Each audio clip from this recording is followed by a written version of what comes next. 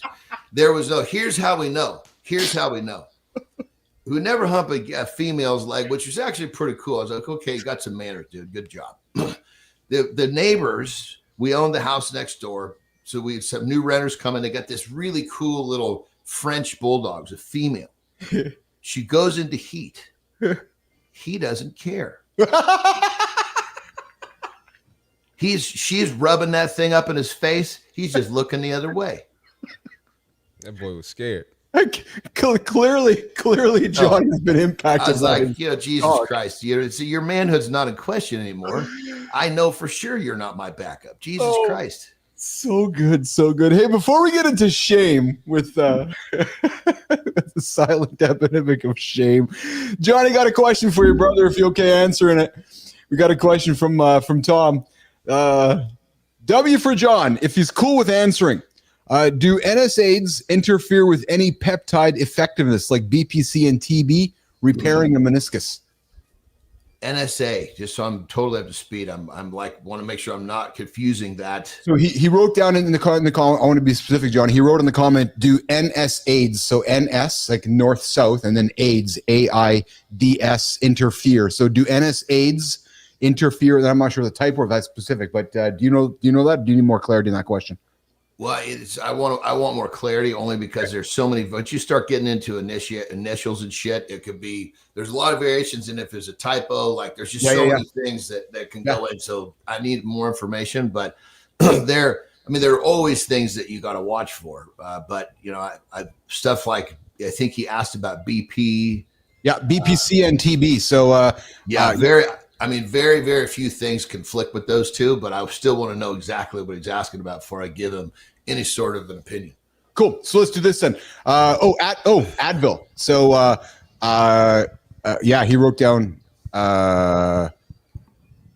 So Tom, I'm not really sure. So he wrote down Advil. So I guess. Okay. I guess he was asking if he takes Advil, will he have? Will if he's taking Advil for pain management, while at the same time taking BPC and TB, will there be effects?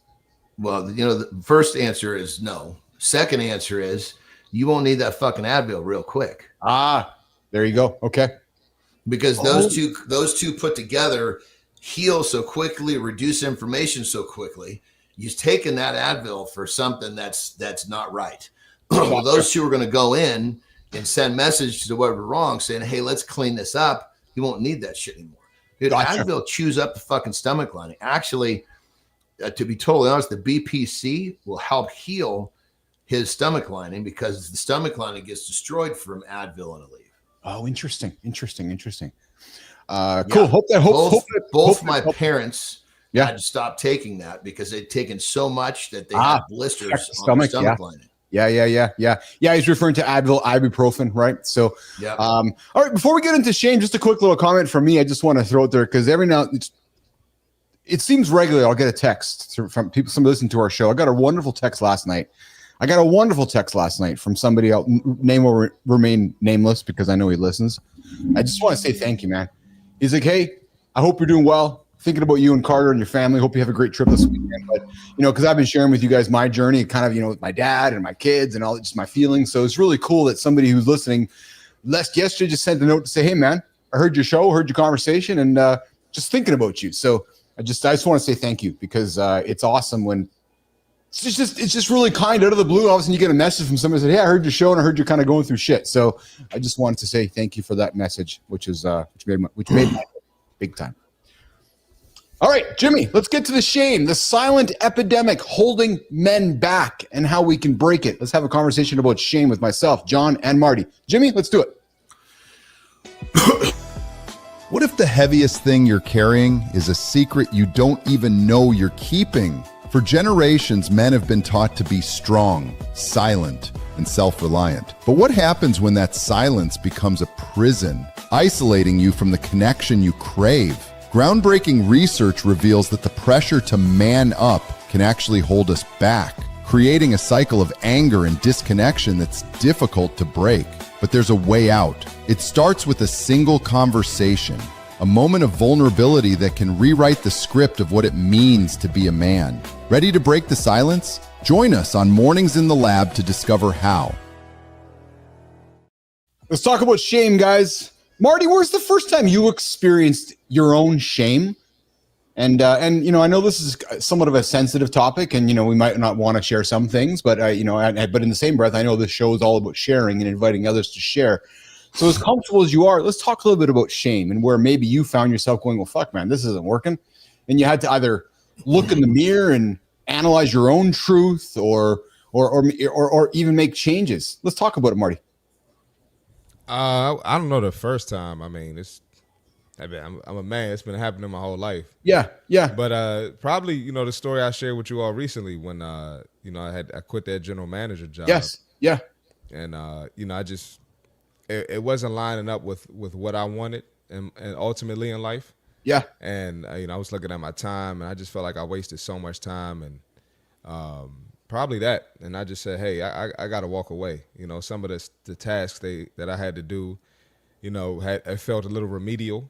Yes. And, Okay. Got Johnny yelling at me. Yeah. And then it just felt like I was, I just. And when just so everybody knows, when he says that, that's our love language. That's me. It's love language. Yeah, he wasn't. That's me saying, hey, dude, you're better than this, man. Yeah, that's. No, but it's interesting because I got a note here in front of me that kind of jumps into this, which was, because shame tells us, either it says to us that you're not enough, or it says to us that in your case, Marty, you're like, the fuck, man, I'm better than this. And then you're going into an environment where you're saying to yourself, you're better than this. And you're coming on the show and you're having your friends remind you that you're not an average man. And you're like, wait a minute, this is fucking not the right thing. So to me, that's where shame actually propelled you in a direction of making some good, positive choices. Would that be a good way for me to phrase that, Marty? Yeah, shame is good. Anytime you take a loss and you get to reflect and pivot, it's always a good thing. It might not feel good in a moment, but it's always a great thing. I will share. I'm going to offer up here my story here. As I was going through my divorce, I went through a period where I was maybe not acting appropriate, maybe putting out content on some of the platforms that I wasn't proud of. And I reflected upon my young son at the time, who was Carter, who may have been seeing some of that shit. And it didn't make me feel very good, Marty. And I remember I had some conversations with some folks in my world at that time, one of them being Mr. Zeglin. He fucking called me on the floor. You know what he said? What the fuck are you doing? It's like, yeah. It was a wake-up call. I was, you know, and it's Marty. It was right before I started deleting my social accounts. I was making some content on Instagram. I was, I was a playboy, right? Had a bunch of cash, was fucking fleeting around her, having a good time, and I was creating content that I would not be proud of today. And I'll never forget. One morning I got a call, and he's like, "What are you doing, man?" And it was a fucking wake-up call. I was like, oh. And John, you know those friends you have in your life, the ones that keep you centered, right? And that's why I love that man, because he was like, and AJ was. It's not like he had been a friend of yours for 20 fucking years. At that point, you know, he showed the true characteristics. My question is, where the fuck were your friends at that point? Well, yeah, yeah, they did. My best friend will call my shit in a fucking heartbeat. You know, that's why I love that guy. That's why I love Zeglin. You know, regardless if I see him once a year, twice a year. Where is AJ? God damn it! I was thinking about him last night. Yeah, I gotta send him a note. He's been busy. Send him a text. I gotta send him a text. Tell him I miss him. I'm gonna suspect things are shifting now because the NHL season starts tonight. Actually, last night, tomorrow. So the pros and all that stuff is ending. So we'll get him back on a regular schedule with us here as well. I know he was pretty hectic with a bunch of shit there. So, Marty, I want to add something. I'm not trying to like get off subject, but no. This was something I thought about the other day. I'm the guy like AJ, like I'm going to call guys out. Yes. And I've called, guy friends of mine out, and they kind of just, got away or ended the friendship. They don't necessarily, they don't fool with me anymore. Those aren't friends. Those aren't friends. They aren't. Exactly. No, yeah. no. If I can, yeah, exactly. So I've had a few people just kind of like, shy away from me. Well, so Marty, you did with me about whatever year ago. There was, I don't know, I don't think I was being a dick or something, but I was maybe going through something, and you sent me a text, and you're like, "Hey, brother, I don't know what's going on, but just a heads up." Yeah. Right. And I don't know if you remember, but it was kind words, but it was words amongst friends. It was words amongst brothers. And you're like, "Hey, dude." I was like, "Oh yeah." Right. And it wasn't about a shame thing, but it was just the idea of a friend holding a friend accountable. Oh yeah. You know what I mean? And that to me is what a friendship is about. So as I was going through that shameful experience, it was like, oh, okay, fuck yeah. Okay. I needed to have something to remind me. So I throw it out there because, I've gone through, and it was, so to me, shame taught me. It's how I've learned. Johnny, what about yourself, brother? Oh man. I think back early in my fucking life, there was a period where I did a lot of dumb shit. Yeah. Yeah. Yeah. The thing that food is a big shame for me too. I think you do the same thing, Johnny. Food, like I would shame myself. You want me to finish my story? Sorry. Yeah. Fuck off. So, but during that time, I kind of give myself a pass because I was acting like an idiot. Like, okay, what do you expect, dude? You were doing all that stupid shit. You really think you're gonna fucking act appropriately? Yeah. What you need to be doing is looking at when you were like, when it really fucking mattered, like that. So I really started. I reflect on a time where I've done this a few times with my kids, the middle one especially, because she's a hard-nosed dude.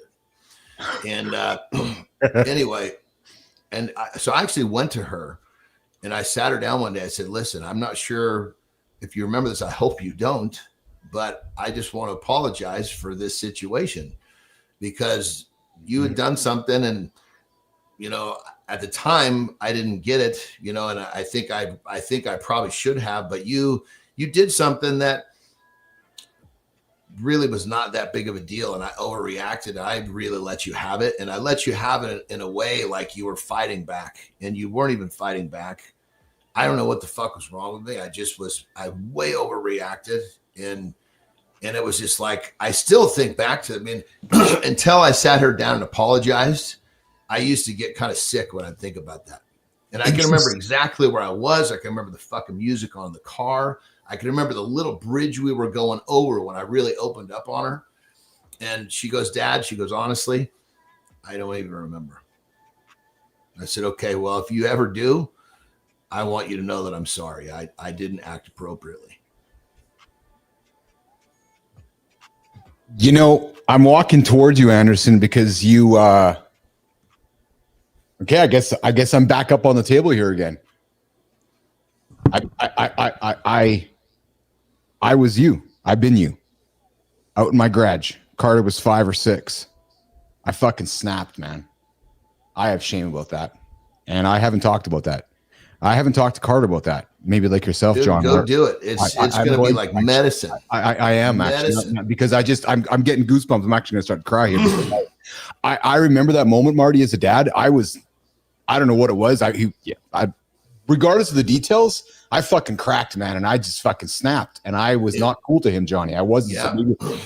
Because it's really not them. It's not even that situation. We're letting something else get in there. It was our own fucking shit. Oh man, and I once with my daughter too. It happened once with both my kids, right? And I'll tell you something. I learned because it's never happened with Brooks, but it happened once with pipes, once with carts, and I to this day I hold that shame. I do, and I'm really grateful that you brought it up, Anderson, because I'm gonna have that chat with my kids just to I don't know if it's apologizing or addressing it, is what it is. It's addressing it. You know, I've actually kind of like with more on a broad sense. Yeah, I've actually done that even with my mom. Oh yeah, you know, like I've told her on a few different occasions and in different wording because she answers it a way that makes me feel wonderful. But I know that out of all of her children, I was that fucking one that, you know, was created to the most stress. You know, and so those are my choices in life. I mean, Jesus Christ, all the other ones took really good, secure, safe paths. I did not, you know, and so I told her a few different occasions, you know, Mom, I just want to thank you for, you know, dealing with me, you know, because now we understand each other well. And she's all, you know, it all makes sense to me now. You know, you've developed and the way that you've developed with what you've done. And we have these like crazy conversations. She even says to me, she's, you know, I don't have these conversations with your brothers. You know, like that's the kind of connection we have now. But there was a period where that wasn't happening, you know, and she didn't understand what the fuck I was doing. And I know she was stressed out over it and didn't understand my decisions. And so I would say, you know, I just want to thank you for going through that. I know I created a lot of stress for you and I recognize that. And I thank you. How did she respond? She said something like, she said something like, it was like, you're the most exciting of my boys for sure. But she's always said though too. She said you've always been the most loving. She said that from the beginning. I've always been the most loving. Yeah. You know what I'm enjoying about this conversation before we wrap it up is that I'm taking from something like I'm being selfish. I'm going to take something from today's conversation. I'm going to do something about this. I'm going to be talking to Carts and Pipes about this and just reflecting upon, you know. Why is that selfish, brother? No, fair choice. Yeah, I no, you're right. It's not selfish. No, I'm wrong choice of words. I'm creating intention. I have a strong intention out of this conversation that I'm going to follow through and do something about it. Because this has spurred this on. And I'm grateful for that because had we not talked about it, I may not have even gotten here. So, and then looking at you, Marty, if there's anything I can maybe help teach you or just throw at you is as you become a father and shit, don't let that time pass by when you make those mistakes. Just try to nip them in the bud because they'll catch up to you. They'll kind of hang on you right over time here. So, you know what I learned? I learned for the very first one of those that I did was I was waiting for the right time. Don't wait for the right time. The right time is now. Do it over the phone if you have. Yes. Charlie says, good time. I apologize to my father the night before he passed. He said nothing to apologize for. Good time. What a great way to wrap that up. Hey, guys, before we rock and roll out of here, before Marty and Johnny goes, I got one more topic I want to throw on the table. I think this is a good one, actually, because it's relatable to the three of us. We're going to move from shame to the return of the idea guy. And what's important about this is that ideas are plentiful and easier than ever because of AI. But what I know links the three of us together on this show and what I hope spurns the rest of you guys on is that ideas are everywhere, but the visionary, the executor, is going to be the ruler in the age of AI. Jimmy, let's run the opener on this one. What if the bottleneck to your breakthrough isn't your lack of skill, but your hesitation to decide? For years, you've had ideas, big ones, but execution felt impossible. You couldn't code, so the vision stayed locked inside. They came from people who could see what needed to exist, then orchestrated the pieces to make it real. Today, the tools exist to turn your judgment into reality. The question isn't, can you build it anymore? It's, do you know what's worth building?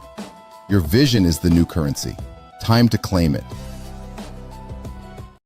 Never been easier to start something successful as a business and get after it. There's intelligence in our pockets that has never been readily available. Execution just got extremely cheap, but vision has not. AI collapses the how. The scarce skill is deciding what to build and why. Johnny, you started 3 months ago. You had this idea around getting after with your peptides business. Then you executed. And that to me is the difference in today's world and moving forward. That ideas are plentiful. The hardest thing for everybody to do is execute. Let's take the next couple of minutes to encourage those that have ideas because they're readily available, man. The power of execution.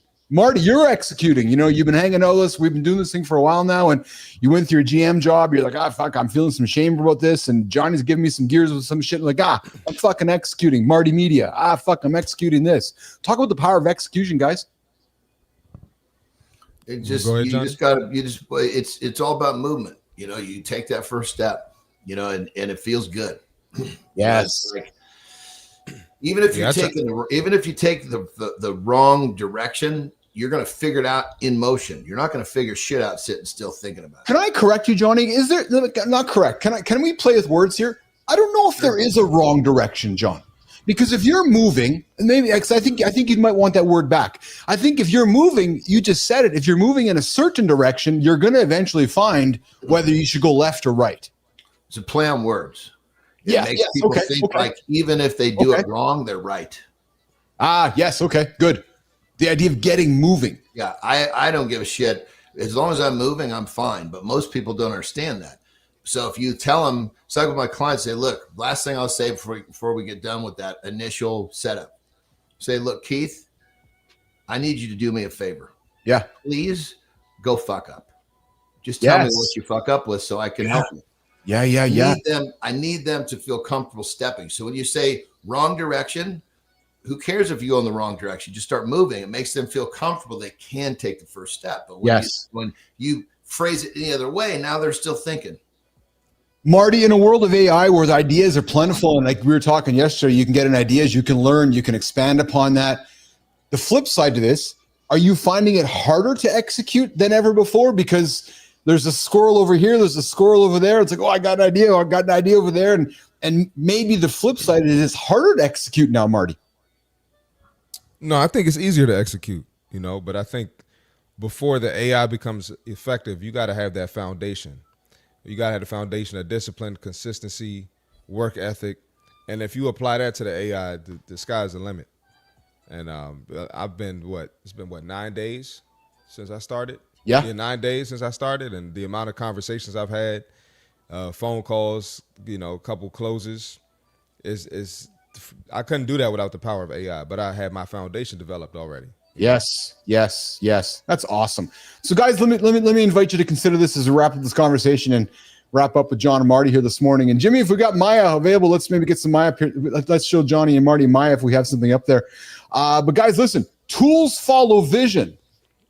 It's readily available. Lead with the idea, decide, and then get moving because movement will create momentum. Jimmy, do you got a video for with some Maya for us? John, this is Maya. There you go. There's Maya, our new community corner host here on Mornings in the Lab.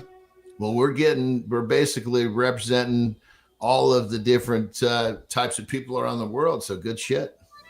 I love that. Was Keith's vision. I love that you noticed that. We're trying to create this circus here. So it's look at us. Shit, I know. You got the black dude. You got the fucking muscle man. You got the little weird fucker. You know, it's perfect. It's all we need now. Now we need a 7-footer. We'll like the circus. We're working on it, actually. Yes. Marty, what are you doing today, brother? Got a meeting coming up, and I'm gonna get on Sora 2 today. Yes. I'll look for my head, and I'll look for your head. We can juggle heads, Marty. We can juggle heads. Johnny, what are you doing today, brother? What are you doing today? Well, I can promise when I do get on Sora, we're not going to play with each other's heads. Yes, we are. I'm playing with your head, Anderson, and you're playing with my head. Jimmy, we are going to cut this up. You asked me to do that. You start asking to do that in the shower, I'm going to whoop your ass. Hey, and Keith, no corny white boy humor with my Sora head, man. All right? Only black jokes. No, I'm playing. You know what I love, Marty? Here's what I love. I love that we can have fun with this, right? And I love the fact that we can have fun with just that, like the black humor, black jokes, white jokes, because it's a thing, isn't it, Marty? Because I know it's a thing. You know, because I know you sit with your brothers, you guys will joke about the white boy humor, just like, and we all do, but yet it seems there's this taboo stuff we can't talk about. Come on, man, let's fucking have some fun. You know what I mean? Yeah, Marty, you know what I'm saying? I'm like part of that last generation before people got too sensitive. Yeah, I know you are. That's why. Yeah. That's why I think you're a 30-year-old soul stuck in a 50-year-old body. Maybe I'm just giving you a compliment, my brother. I'm just giving you a compliment. Oh yeah, I know. Good time, good Charlie. We showed your video earlier on in the show with you making one of my head, which was awesome. So Marty, I'm excited. So Marty, here's the thing, brother. On Sora, you can make videos with 3 heads. So the moment Johnny's out there, man, we're gonna have a fucking whole festival, man. The Keith, Johnny, and Marty head just floating around the internet. Have you seen these Martin Luther King videos? I have, yes. Oh my God. Oh man, they got Kobe Bryant, they got Malcolm X, yes. They got Tupac, Biggie. It's crazy, man. Or Stephen Hawking cruising around the fucking. Did you see Stephen Hawking? He's on the racetracks. He's on the fucking. They got Stephen Hawking on racetracks. They got him on these skateboard ramps, and he's in his fucking wheelchair. It's just crazy, man. It's just crazy. Johnny, you got a lift today, don't you? You had a day off yesterday. Yeah, I'm looking forward to it. Thank God yesterday ended up being an off day, because if I was pissing out my ass, I wouldn't be lifting today. I'll tell you that. Oh yeah. Hey, quickly before we go, a serious news question, but I just got to ask you this just for you, Anderson. Are you noticing stuff in your community down there in the Baja with has there been some heightened security concerns with the cartels and shit because of America, or are you not noticing any of that? And I'm serious because I read some news that there is maybe some issues happening. Is that just Western fucking media, or is that? I would say this. Yeah.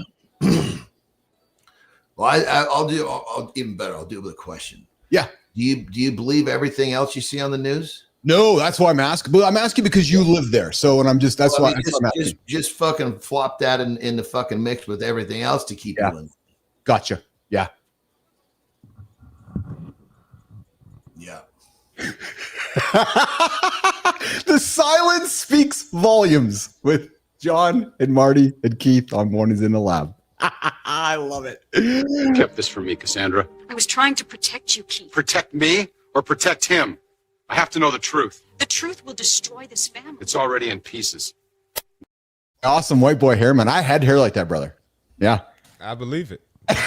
You probably had that hair when you deleted your Instagram. That's why AJ said, "What the fuck are you doing?" It was about the hair, wasn't it, Marty? He's like, "What's with the fucking hair, man?" Get rid of the hair. I think John had hair like that too. Oh, hey, maybe somebody will put me on Sora with an afro. Yeah, afro Keith. Maybe I'll do it. That's it, and we'll put the white boy hair on Marty, just like that video that we just saw there. So that's it. Let's do it. That's it. All right. Hey everybody, we're back, and I'm hanging out with Bubbles the Clown. Big weekend coming up, right? Yeah, we're setting up the big top at the fairgrounds. It's going to be a blast. Love it. Before we wrap, I promised the crew I'd show off a little energy. Check this out. It's the only damn. A good time made that one. That was yeah, these guys. All right. Well, listen. You guys have yourself an awesome day. I love you both. I do. I love both of you. Love you, Anderson. I love you, Marty. You guys bring some love in the room, baby.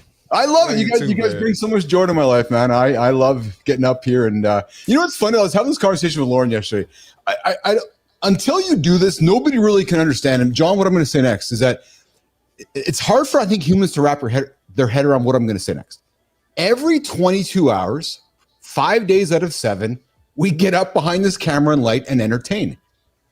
It's not every 24, it's every 22. And I only bring it up because I love it and it's enjoyable. It's hard, but it's funny because it's you know, it's just it's actually a loop. So I'm glad you named it the loop, Andersen, because that's exactly what it is. That's it, baby. Enjoy your day, boys. Have a good one. Lots of love from me to you. And I'll see you guys on Sora, Marty. Yes, sir. See you later. All right, guys. We'll see you tomorrow. All right, John. All right, guys. We'll see you later. All right. Let's reset here. We got Lauren coming in the comments here. Had a super heavy and strong week of weights. Yes, I know. Was watching. Super strong. My baby. Global, the lurkers that are not chatting are psychological students writing their thesis on man humor. Yes. Is that what it is, Global? Mike joining us here in the lab, as he always does here. Yes, B-Drive women try to figure us out. Hey, it's an interesting experience that we call here every single morning at 8 o'clock Eastern time. And that experience is called Mornings in the Lab with Keith, John, and friends. And I got to be honest, guys, I had a bunch of topics on the table today. We didn't get to many of them, but that's okay. That's okay. But one topic and one part of the show we are going to get to is the show hosted by our newest member of the Mornings in the Lab community, and her name is Maya. So, Jimmy, I think we got some community corner to get into. Let's get after it.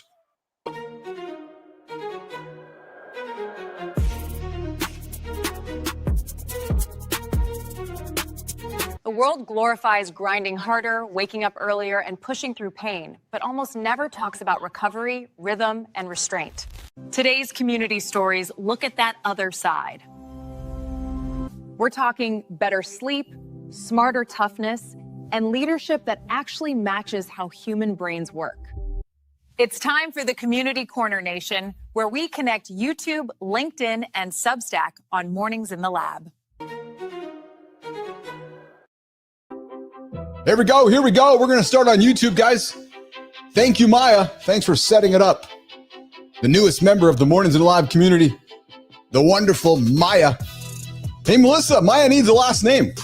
Is it Maya Mornings? Is it Maya, I don't know, Maya Pitcher? Maya Catcher? Am Maya? Oh yeah, Maya Reyes. Thank you, Melissa. I forgot that. Maya Reyes joining us here. The newest member of the Mornings in the Lab community, the newest member of the team. Great work you're doing out there, Maya. I look forward to all the excellent content you're bringing to the table. Maya Reyes, the newest member of the Mornings in the Lab show. All right, guys, listen, everyone's obsessed with morning routines, but every business athlete knows the real power move starts the night before. Well, Dan Go, we know Dan Go. Big fan of Dan Go. Well, he agrees. In his most recent YouTube video, Dan says to forget the 5 a.m. ice bath and the 27-step rituals and to focus what happens after 8 p.m. instead.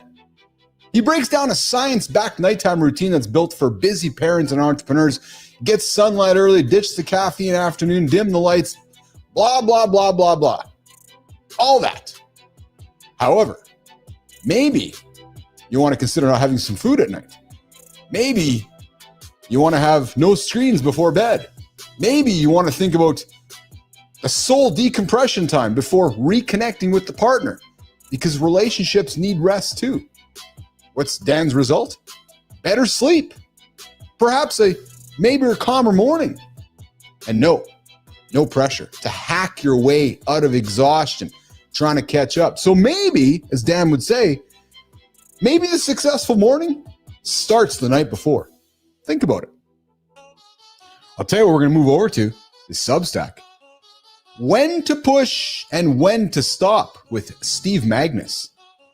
Over on Substack, we have Steve Magnus, the coach, the scientist, and the author who shares a painful lesson from running a half marathon in 106 while tearing his Achilles.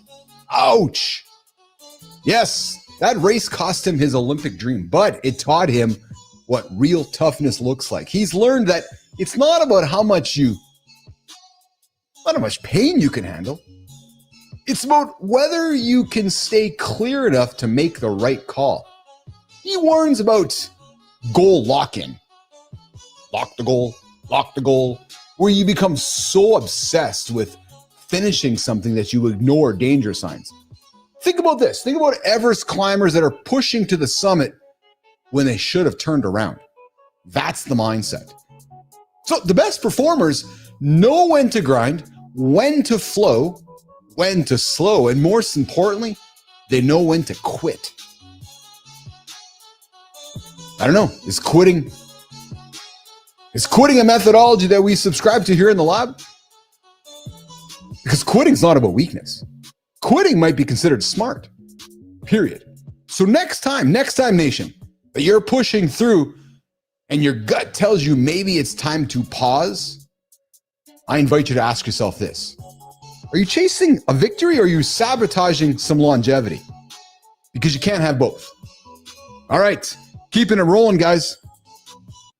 Keeping it rolling, guys. Over on LinkedIn, the 9 to 5 is a brain failure from Sasha Farley. Sasha posted about something we've talked about a lot. 9 to 5. Who actually is in the 9 to 5? The 9 to 5 isn't sacred. It's stupid. Sasha argues that humans don't all think or create on the same schedule. Some people peak at dawn, others at midnight, and the companies that ignore are leaving performance on the table. So, what is her suggestion? Async first work. What?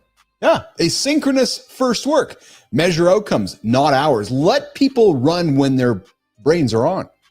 When leaders build trust and flexibility, they get better ideas, faster execution, and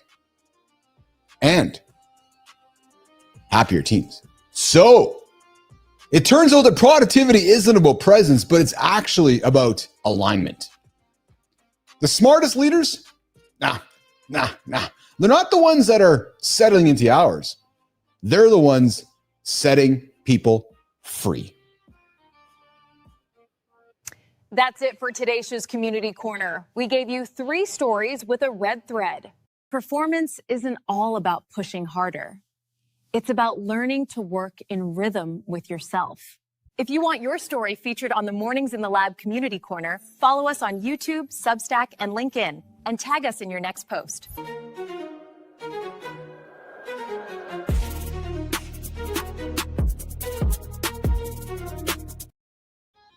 All right, let's get to the community corner. Let's get to the creator spotlight. Hey, Jimmy, I think there's some new dude named Josh that we're going to get that big old creator spotlight and shine it on him. Why don't you put Josh on the table?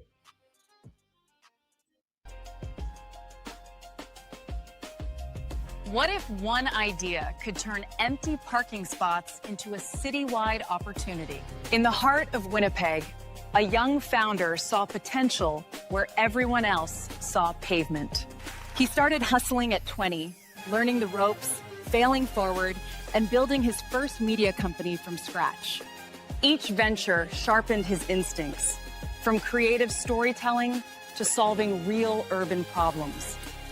Then came The Leap, a local startup chosen by Google for Startups Accelerator Canada. We're excited to celebrate the mind behind it all. Meet CEO and co-founder of Grid, Josh Glow. He's helping property owners unlock hidden value, turning underused parking into new opportunities for cities and drivers alike.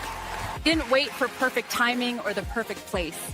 He built something real, right where he was, and that's the reminder we all need.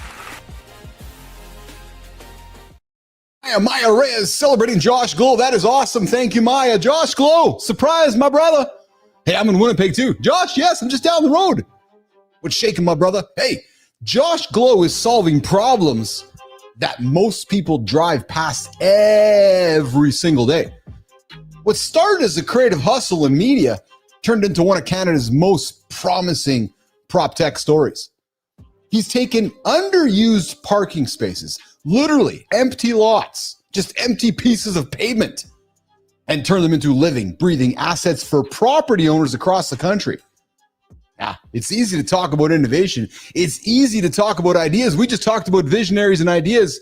It's fucking super harder to execute. It's even harder to build it.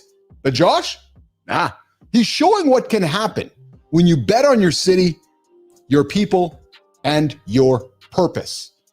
So, Mr. Josh, we'd love to have you on the show because you're exhibiting the kind of leadership that we celebrate every single day here on the big show, Mornings in the Lab with Keith, Jon, and Friends. So, Josh, here's the invite, my brother. Why don't you come hang out with me? Come hang out with myself, Marty, Johnny, Melissa, Rahima, the entire team, Maya, Reyes, Sterling, Preston, Pitcher, the entire circus, 8 o'clock Eastern time. And Josh, let's show some Winnipeg love to the planet. Let's show all the awesome work that you are doing by selling parking spaces. Josh Glow, we're celebrating you here today on the big show, Mornings in the Lab with Keith, Jon, and Friends. All right, guys. Woo, baby. Let's look at the agenda. See what we've gotten after, missed today. Looking at the comments, Bernard, what you did hit on was authentic and empowering, plus close to home for you. Worth the investment. I appreciate you, Bernard. I really do, man. A lot of love. Speaking of, you guys want some honey? Go check out Bernard's honey business. Yep. The resident beekeeper, the honey subscription. Thank you, Mike Sullivan. Your pause to fight. You pause to fight and live another day.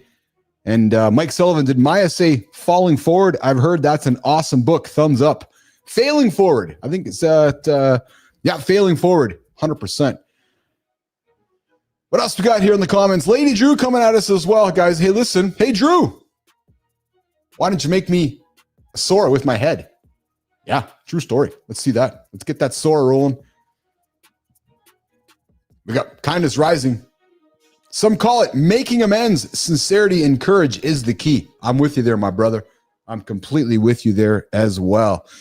All right, so Jimmy, here's what I'm going to do, Jim. I am looking through our conversations here today to see if there's anything that we want to revisit, Jimmy, and if there's anything we want to get to today, or if we're going to reset for another day over here on Mornings in the Lab with Keith, Jon, and Friends.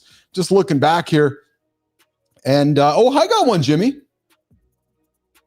I kind of teased this at the beginning of the show here. I did. I want to talk about this one. Medical staff fired for mocking patients' bodily fluids on TikTok or TokTok. Yeah. So it's too bad Marty's not here for this one because this might be like a generational thing, but apparently, hey, good time. I was throwing this at you to start the show here. But medical staff were fired for making a TikTok video mocking patients' bodily fluids. Now, we're talking about this gross breach of trust. And what strikes me is that how social media, if we're calling it social, let's just call it media, has changed workplace accountability and professional standards. What also strikes me is, especially as we move into a world where our glasses are having cameras on them, and we're going to continue living in a world of always on surveillance, how this might be perhaps a normal type situation where just seeing videos or imagery of people's fluids all over the planet might be normal. But what I find fascinating about this is that this story, guys, it's actually about more than just a tasteless video. It's about the erosion of trust between patients, healthcare, and gotta be honest, it just raises these questions about professionalism, dignity. And when we go to the hospital, the doctors and the folks that are there caring for us, are they balancing, our dignity with their joy? So, and what does this also say? What does this incident say, guys? What does it say about institutional culture, supervision, right? Or maybe this, nation, or is this just what we should expect, right? Is this just something we expect as we go into a world with cameras everywhere, everything being captured, privacy largely non-existent? I'm with you, good time. It is kind of gross. Or is it just going to be normal?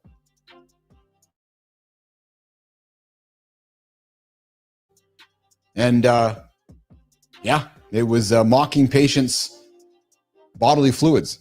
Good time, as Charlie would call himself. Yeah, very very disrespectful for sure, 100%. Here's the good news, or the reality of the news, is the company that manages the facility fired all the employees who appeared in the video and stated that the behavior violated their policies around patient privacy and dignity.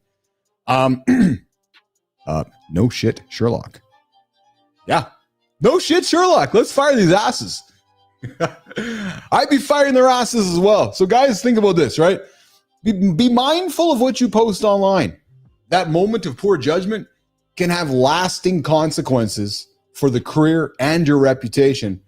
So before you're doing anything, maybe just think about it before you post it. Or it might cause you some shame. We talked about that earlier on in the show.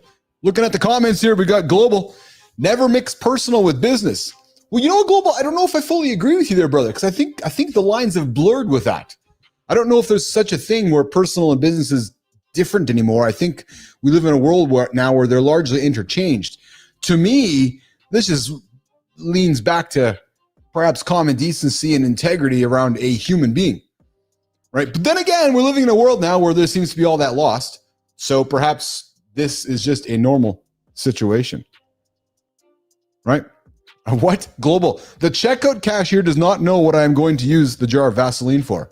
Yeah. Yes. They don't. Unless you bought the jar of Vaseline with the box of condoms and a few other items, they might be able to add up what you're going to do with the Vaseline. So it is certainly something. It's like a puzzle. I used to work in a grocery store, actually. So it's funny. I bagged groceries, guys, many years as a young man. And man, few things about working in a grocery store. A lot of hot chicks. Everybody's got to eat, right? So you're in the store, like, hey, there's a hot chick on aisle 4. There's a hot chick on aisle 3, right? It's funny, man, because that was back in the days when we were hazing people too. Yeah, I was a hazer. Yeah, if you were a new person in the store, we would tape you up, put you into a cart, and I think good time. We'll share some laughter with this one. We would grab you and give you a noogie and give you a wedgie and throw you into a shopping cart and tape you all up with some cellophane tape and stick the broom in the cart with you, and we'd shove you out the doors onto the grocery store floor. And Melissa, what are you rolling your eyes at? And then we'd get on the announcements and say, clean up on aisle 4. And there'd be old Uncle Keith sitting in the cart taped up, trying to get out. All the customers are laughing because there's the boys acting like tools in the back of the grocery store. I don't think we can do that shit anymore. I don't know. Maybe somebody might. That would be funny though today. Hey, good time. Maybe we can make it as a Sora video. We can tape somebody up and put them into a cart and shove them out into the store. Yeah. So, anyways, I'm not sure how we got to that conversation from bodily fluids on TikTok, but yeah. Global says, as an employee, you are a representation of the company 24/7. Yes. And if you own the company like this one that I do own, I actually represent it 24/7. So, my head being out there on Sora, my bouncing head everywhere, just representing Mornings in the Lab. Hey, Global, would love to see you make a video with my head on Sora. And anybody needs invites, come find me. And hey, guys, there's 2 accounts. There's the Mornings in the Lab account, and there's also the Keith Bilous account. So, and my head is attached to both. So feel free to use my head wherever you'd like to use my head, whether it's a shopping cart or so forth. Actually, it'd be funny. I could see Jimmy. When I bring Jimmy to North America, I'm taking him to the grocery store. I'm going to throw Jimmy into the shopping cart. Good time. We're going to throw Jimmy into the shop cart and send him out. See you, Jimmy. Just wave at him. Yeah. Okay. So I do want to have this conversation, but I'm going to wait for this one with the big dog himself, Andersen, which is, I got something for you guys. Every man over 40 should be able to pass these fitness benchmarks. Come on, good time. Yeah, Jimmy, we got to do it to Jimmy. We need a resident person to tease. I'm a big believer because I love teasing with love. I just think that's a skill that, actually, I'll tell you right now, nation. I think that is a skill that many of us have lost to this idea of political correctness, this wokeness, We can't tease each other. That's why I have so much fun with, Marty and Johnny and the three of us, because, there's clearly a brotherhood. It's a love. And it's a love that I think happens amongst many men, but yet in the world, we're like, oh, they're joking about their skin color, or they're joking about their hair, or Marty's making comments about, white boy humor. Yeah, because it happens in the real world. Nobody's hurting anybody here. We're being respectful, we're being kind, and we're always leading from a place of love and goodness. So maybe not for everyone. And you know what we do here? You know what we do here in the lab? We have a saying here in the lab. Anything that goes wrong, anything that goes sideways, good time, we blame it on Jimmy. Yep. True story. Yeah. Mike Sullivan, can I make a video of your head with an artist? Yes. I plan on getting after it to buy my next iPhone. It's not available on Android. Sully, I think it is actually available on Android. I think Sora is, but it's also available online too. So you can check it out. And guys, if you got questions about Sora, send me a text, 431. Jimmy's put the phone number up, 431-300-3005. Would love to do what I can to help you guys get connected with Sora. And Brandon Jensen, I don't think you're here anymore. I think you're getting your lift in or your stretch in, but we'll connect you with Johnny through this one as well. And yes, raw and impressionable show. All right, well, listen. I'm done. Yep, I'm done. Why? Because I'm back here in 22 hours again. Jimmy, Melissa, Rahima, it's time to go to work. We're going to welcome a new member to the team today. Patricia Rose is going to be joining us to get some work done as well. Guys, thanks for hanging out with us today. Thanks for hanging out with myself, John, and Marty. All the big topics we got into today. I know what I got to do next, Melissa. I got to get to that point in the show where it's called the outro. Yeah, which I love doing, but I sometimes forget to because I get so excited. So, but I'm not gonna forget to do it today because we're gonna do this. Yep, there it is right there. Nation, that is a wrap. That's a wrap. That's a wrap. That's a wrap on another morning inside the lab that we call Mornings in the Lab with Keith, John, and Friends. We go live, 8 o'clock. I'll tell you guys right now, man, live more than ever, more than fucking ever, live is the future. You know what I love? I love that we are leading the charge because I'm going to predict that over the next 6, 8, 12 months, as folks continue to be inundated with AI generated content and it's all great. It's fun and it's not going anywhere. None of that stuff is going anywhere. Actually, it's only going to become more of it. I think humans and YouTube knows it, which is why they're investing so much time, so much energy into what we do, which is live. So when folks are looking for that live conversation, and you guys told me this, you're like, hey, the on-demand stuff is cool, but we want to be here live. That's why Good Time's here every single day. That's why Sullivan's here every single day. That's why Global's here every single day. We all have a reason to get up, get after it, achieve our goals, make mistakes, fall down, get up, try again, go in the kitchen and stand at the fucking refrigerator and go, what am I doing? Try to chase the bad choices out the window. But today, we connected the dots between movement and momentum. We talked about how that same routine that builds your body, builds your business. And we reminded ourselves, guys, time and time again, we do it often, that the real strength isn't about showing off. Unless she's 25. Melissa, unless she's 25. If you guys missed that part of the conversation, we talked about how old men are ditching the young broads. I just said it. I said it. I just said it. Sorry, Lady Drew. I just said it. Yep. I just said that word. All in fun, of course. We did not get a chance to get into the cancer protein bar. We're going to talk about that one tomorrow. Yeah, some dude made a protein bar that will give you cancer. And I'm going to tell you why tomorrow. And actually his idea. And it fucking sold out. Nowhere available. He's like, hey, you want to get cancer? Eat this fucking bar. We're going to talk about that tomorrow. Yep. Here's what's also coming up tomorrow. Why do we call psychiatrists shrinks? Why? Well, we're going to talk about that tomorrow as well. Then we're going to expose a few health hacks that hurt and what works now. We've got a topic around conversations tomorrow. How to win any conversation in the first 30 seconds. The body language, the tone cues that flip influence in your flavor. And finally, we're going to lean into dad bods, from dad bods to fit boss transformations that prove it's never too late to take your power back. So nation, I got an invitation for you. Set your alarm. Set it for 6 a.m. Eastern time. Get up, have your coffee, get some fluids in your body, get your lift in. And then right before 8 o'clock Eastern time, open up the old YouTube app. Tune in. Well, you would be tuning in at 7:30 Eastern time, Matt Rue first. But get up, turn the show on, and be here like Brandon and Global and B-Drive and Good Time and Petrocelli. Because the man who shows up every single morning, that's the man. You, nation, you. The man that shows up every morning is the man that wins the day. So on behalf of the entire crew here at Mornings in the Lab, including all of you in the comments, lots of love from me to you. We'll see you guys tomorrow. Have a good one, nation. Jimmy, let's get me out of here, brother. See you guys.